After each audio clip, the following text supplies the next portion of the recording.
በፍየል ታረሰ ደኔ በበግ ተበራየ ደኔ ፖሊስ ጣቢያ ላይ ደኔ ክፉ አይናገርም። ሰላም እንዴት ናችሁ? የጀማ የቲክቶክ ማህበረሰቦች ደህና ናችሁ አይደለ? አለን እንግዲህ ያው እኛም መተንላችኋል ማለት ነው። የሀሜትና የወሬ ሱስ አለብን አይደል?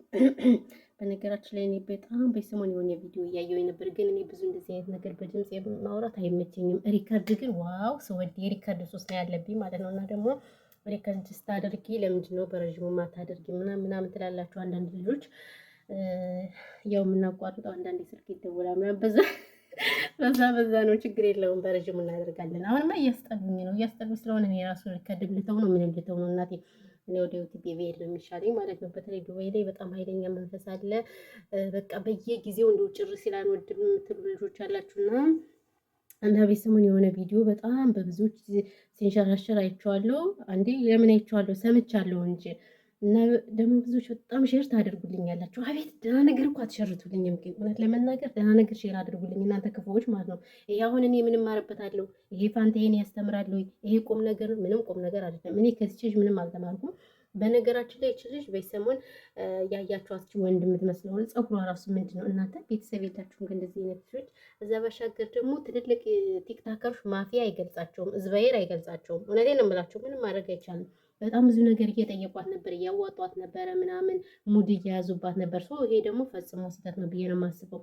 ምናልባት ልጅቱ ትክክል ናት እያልኩ አይደለም። ልጅቱ የሰራችው ስራ ቀይ መስመር ነው። በነገራችን ላይ እኔ ወንድ ልጅ አይደለም ዱባይ ወይም ሳውዲ ላመጣ ይቅርና ማለት ነው ሸገር ራሱ አላመጣውም። የራሱ ጉዳይ ራሱ ይምጣ ምን አገባኝ እኔ ማለት ነው። እኔ እንደዚህ በሶሻል ሚዲያ ላይ ላወቅሁት ወንድ የማይሆን ነገር ነው እና ልክ እንደ ጀብድ በጣም ብዙ ነገር እያወራች ነበረ።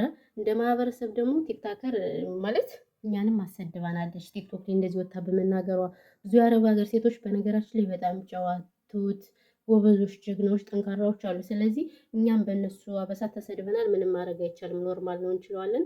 ከዛ ባሻገር ግን እውነት ለመናገር በጣም ቀይ መስመር እየሰራችሁ ያላችሁ ልጆች አላችሁ፣ በጣም ብዙ እህቶች። እንዲሁም ከሀቢባ ቤትም በቀደም የሆነች ልጅ 300 ሺህ ብር ነው ምናምን ከፍላ መጥተው አገባሻለሁ ምናምን ብሏት እንደተዋት እየተናገረች ነበር። ስለዚህ እናንተን ለምን አይቀርባችሁም? ብር የምትጥሉበት አጣችሁ። ወይኔ ግርም ትሉኛላችሁ። ታድላችሁ። እኔ አንዴ 500 600 ሺህ ብር ከፍለሽ እሱን ከምታመጭ የማታውቂውን 80 ባለሽ አይደለ? ኦኬ 80 ባለሽ ከሆነ ችግር የለውም። ሶሻል ሚዲያ እኮ ነው የምታውቂው። አናትሽ ይታወቅና። አረ ተው ተው ተው። እኔ ብቻ በጣም ከባድ ነው። እኔ አይደለም 600 ሺህ ብር ላወጣ ይቅርና እኔ ብር እኔ አላወጣም። ይቅርታ አድርጉልኝና እኔ ብር በጣም ነው የምወደው።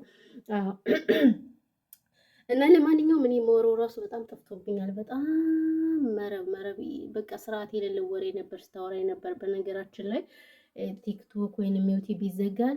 ከዛ ይሄ ቪዲዮዋ ግን ይቀመጣል። ከዛም በኋላ ነገ ቤተሰብ አለ ምናምን የራሷ ትዳር አለ፣ ያን ያወጡታል። ከዛ ባሻገር ደግሞ እውነት ለመናገር በቃ በጣም ከባድ ነው። እኔ አንዳንዴ ቤተሰብ የላቸው ሙሉ ያለ በጣም መረብ የሆኑ ልጆች አሉ። እንደገና ደግሞ መሲ መዝናኛ የምትባል በሷማ ቪዲዮ ልሰራባት ነበር። አረ ታጥበኛለች። እኔ ቅርብኝ። እኔ እኮ ስድብ ብዙም አልወድም እውነት ለመናገር እነዚህ ማውራት ካልሆነ በስተቀር ስድብ አልወድም። ስስ ትሰድበኛለች እንጂ በዚህ መሲ መዝናኛ የምትባል ደግሞ አንዲት ኮልኮል ያለች ማለት ነው። ካልሆነ ያበጠው ፈንዳ አንድ ቀን መስራት አይቀርም ማለት ነው። ለዚህማ ጎበዞች ናችሁ፣ ሼር ታደርጉላታላችሁ። ከዛ ጥብ ነው የምታደርገኝ። እውነት ለመናገር ችግር የለውም እንዴ እኔ እስከማንሳለሁ። አዎ ስድብ እማራለሁ።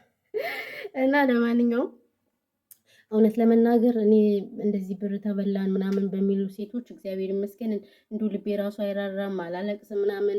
ግን እንደዚህ የሆነ የተቸገሩ ሰዎችን ምናምን ሳይ በጣም የሆነ ሆድ ይብሰኛል። አስባችሁታል? እንደው ደስ የሚለው ነገር ለእነሱ አለማልቀስ እግዚአብሔር ይመስገን። ከዛ ባሻገር ግን ወደሽ ከተደፋሽ ቢረግጦሽ ምን አይበልሽ ይባል ይላል አማራ ሲተርትና። ስለዚህ ጥፋቱ የራሳችሁ ስለሆነ ወይ ለእኛ ለሳውዲዎች ሌላ ቲክታክ ይከፈትልን ምናምን በቃ ወይም እኛ ሳውዲ በቃ ትክክል እያለን ኮመንት እንጽፋለን። ከዛ ባሻገር ወይኔ ሪከርድ በዛብኝ በቃ ሰላማችሁ። ቲክቶክ እኮ ይልብ ያደርስ ምን ወሬ እወዳለሁ ጉድ